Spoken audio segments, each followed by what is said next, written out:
আলোর পিছনে থাকে অন্ধকার, অনেক ভালোর আড়ালে থাকে খারাপ। ঠিক তেমনি বাংলাদেশ জয় দাপুটে ভাবে 2-0 ব্যবধানে ওয়েস্ট ইন্ডিজের বিপক্ষে টি-20 সিরিজ জিতে নিয়েছে।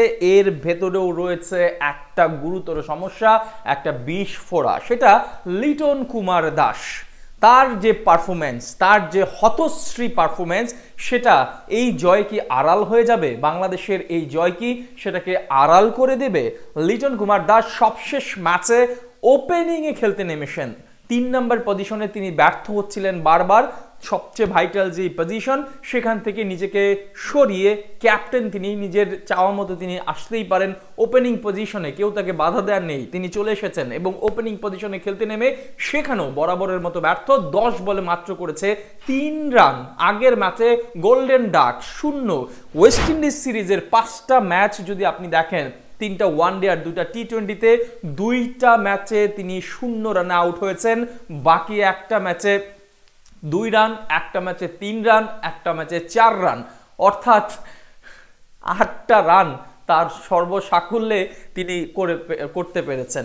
এই যে 10টা রান করতে পারে না একটা ম্যাচে, সেই লিটন কুমার দাস নিজের পজিশন চেঞ্জ করেছেন, তারপরেও কি তিনি ভালো খেলেছেন? তিনি খেলতে পারছেন না। বাংলাদেশের এই জয়ে তিনি ক্যাপ্টেন, তাকে হয়তোবা অনেক প্রশংসার বাণী শুনতে হবে বা শুনতে পাচ্ছেন তিনি, কিন্তু ইন্ডিভিজুয়ালি তার যে পারফরমেন্স, সেটা খুবই বাজেভাবে দলের মধ্যে প্রভাব ফেলতে পারে। সবশেষ টি-20 ম্যাচটাতে যদি আপনি একটু নজর দেন, বাংলাদেশ যে ব্যাটিং করেছে, শুরুর টপ অর্ডাররা যেভাবে ব্যর্থ হয়েছে, তাতে কিন্তু যে স্কোরটা পেয়েছে সেটাতে কোনোভাবেই ম্যাচ জেতার কথা নয় ওয়েস্ট ইন্ডিজের বিপক্ষে।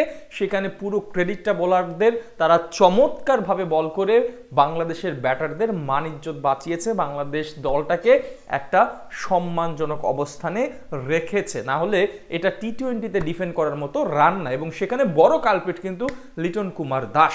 তিনি শুরুতেই বাংলাদেশকে খুব বাজে একটা স্টার্ট দিয়ে ধাক্কা দিয়ে ফেলেছিলেন। সেই লিটন কুমার দাস টি-20-র গ্রাফটা যদি দেখেন, সবশেষ 23 টি-20তে তিনি একটা 50 পেয়েছেন। তিনি এখন টি-20-র ক্যাপ্টেন।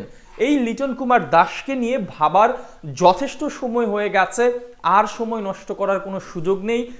তাকে যদি এখন ক্যাপ্টেন রেখে এবং বাংলাদেশ দলের এই জয়ের সাফল্যে যদি তার হতশ্রী পারফরমেন্স আড়াল হয়ে যায়, সেটা বাংলাদেশের ক্রিকেটের জন্য দুর্ভাগ্যজনক হবে, হতাশার হবে এবং ভয়ঙ্কর একটা ব্যাপার হবে। ভবিষ্যতে এই লিটন কুমার দাসের পারফরমেন্সের কারণে কিন্তু অনেক ধরনের বাজে পরিস্থিতির মোকাবেলা করতে হতে পারে বাংলাদেশকে। তাই লিটন কুমার দাসকে এখনই সময় তার যেই ব্যর্থতা, সেইটা তার চোখে আঙুল দিয়ে দেখিয়ে দেয় এবং তাকে ঘরে ফিরে যাওয়া হোক, তিনি ঘরের মাঠে ভালো করুক, নিজেকে আবারও তৈরি করুক, তারপর ফিরে আসুক, নিজেকে প্রমাণ করে তিনি ফিরে আসুক।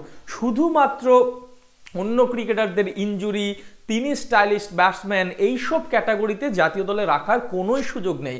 সেখানে অন্য কোনো ক্রিকেটারকে দিলেও অনেক ভালো হতে পারে, কিন্তু লিটন কুমার দাসকে আর বয়ে বেড়ানোর কোনো সুযোগ নেই। হয়তো সবশেষ ম্যাচটাতেও তিনি থাকবেন নিশ্চিতভাবেই দলের ক্যাপ্টেন, যতই ব্যর্থ হোক।